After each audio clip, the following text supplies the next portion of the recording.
Brushing a cat is part of being a responsible cat parent.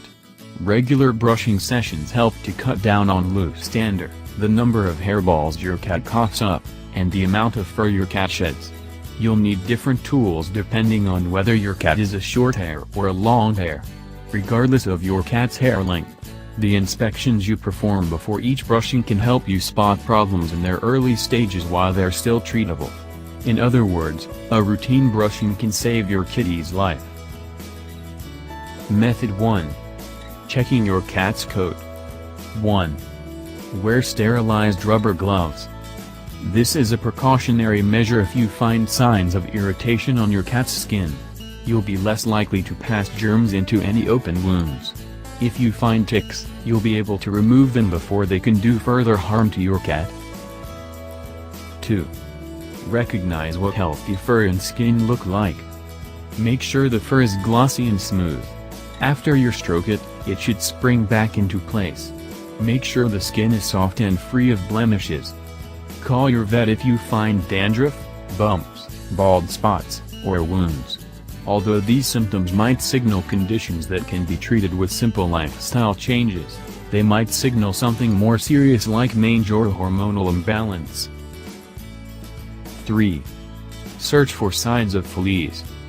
Do this especially if you notice your cat scratching more than usual. Use a flea comb for this step. Look for flea droppings. They're small, dark objects that look like grains of sand. You should also look and feel for flea eggs.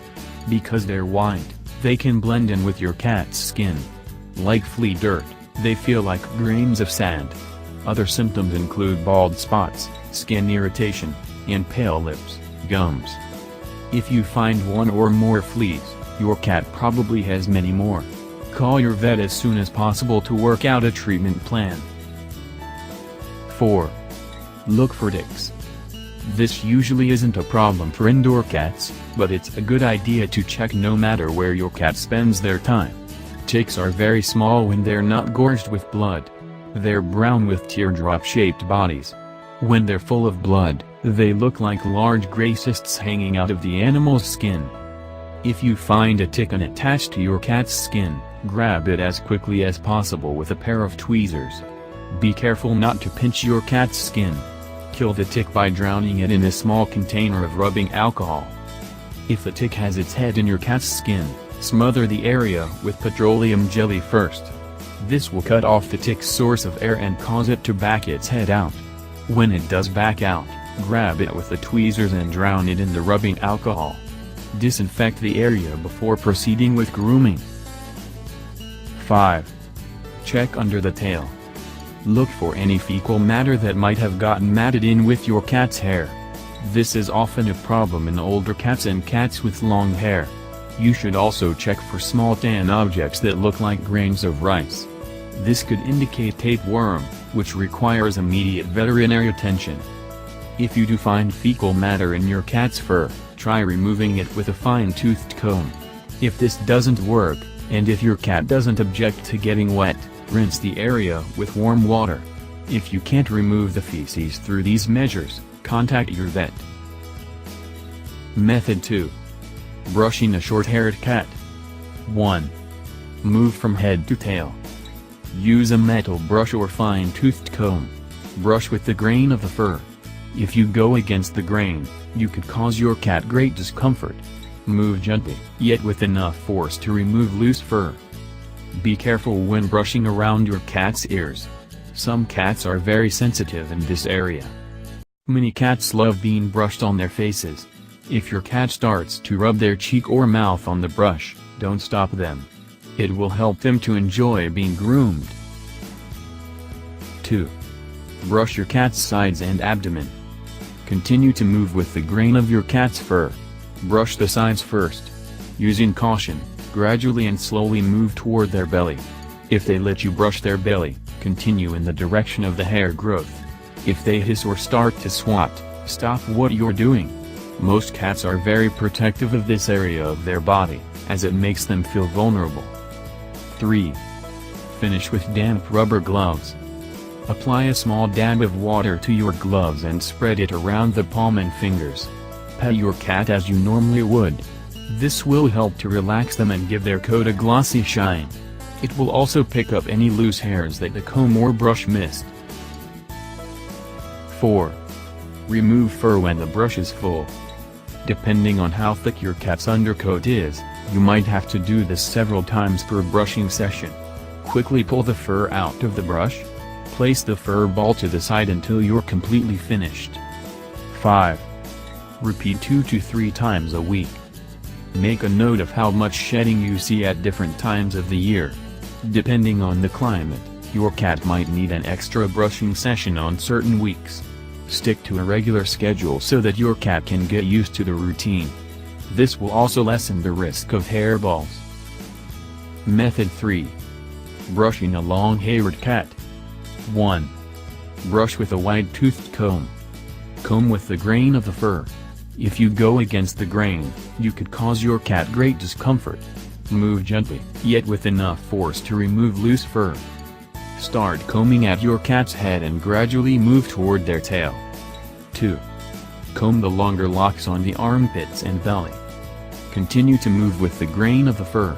Look and feel for tangled balls of fur called mats, which are very common in these areas. Be very gentle as you brush and search.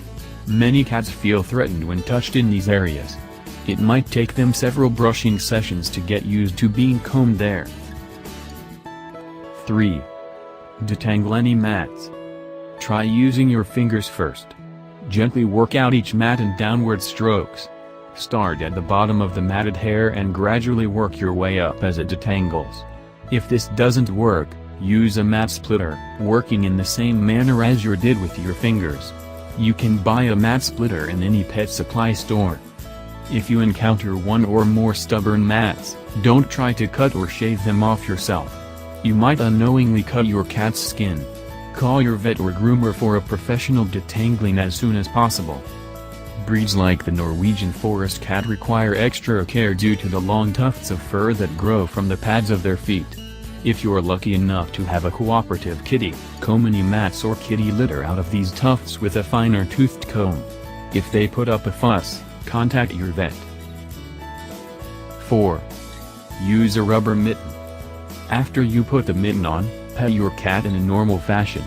This will pick up any dead hair from the undercoat or top coat. It will also help to relax your cat, especially if you had to demat their hair. Rubber mittens are available in most pet supply stores. 5. Finish with damp rubber gloves. Apply a small dab of water to your gloves and spread it around the palm and fingers. Pet your cat as you normally would. This gives their coat a glossy shine. It will also pick up any loose hairs that the comb or brush missed. 6. Remove fur when the brush is full. Depending on how thick your cat's undercoat is, you might have to do this several times per brushing session. Quickly pull the fur out of the brush. Place the fur balls to the side until you're completely finished. 7. Repeat every 1 to 2 days. It's a myth that all long-haired cats shed more often than short hairs.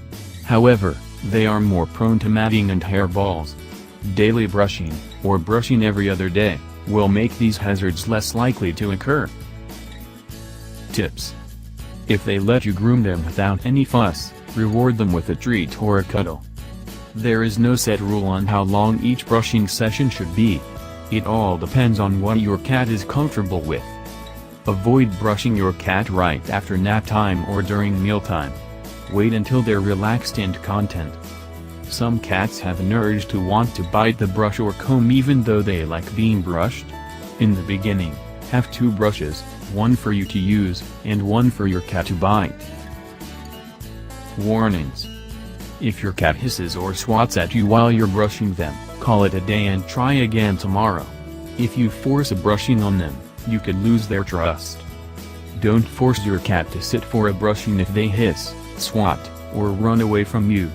Wait a few hours or until the next day.